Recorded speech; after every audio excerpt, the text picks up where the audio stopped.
Oui, parce que ce matin, Anaïs, tu nous emmènes à Marseille, où on connaît le soleil et les calanques. Et justement, on parle calanques ce matin, Anaïs, avec toi plus précisément, la calanque de Sugiton, où un permis de visite sera bientôt demandé aux visiteurs. Oui, alors je vais d'abord planter le décor, si tu me le permets, Charles, pour ceux qui n'y sont jamais allés. La Calanque de Sugiton, c'est une petite crique à mi-chemin entre Marseille et Cassis. Comptez 1 heure de marche pour y accéder et à l'arrivée, passer leur rêve.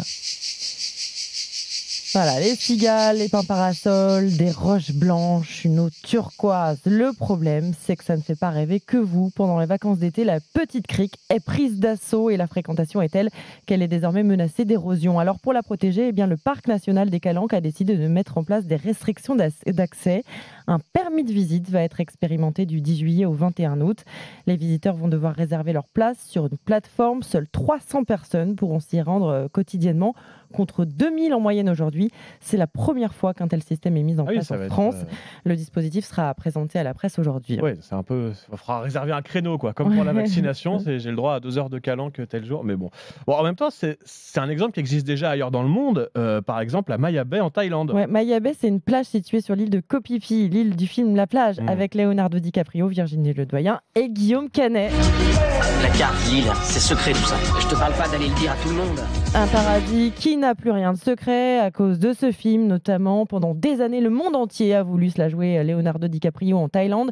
Résultat, des dommages considérables. Les requins ont fui, les coraux ont été abîmés. Les autorités ont donc décidé sa fermeture en 2018. Elle a rouvert cette année, mais le nombre de visiteurs est désormais limité. Pas plus de 375 à la journée.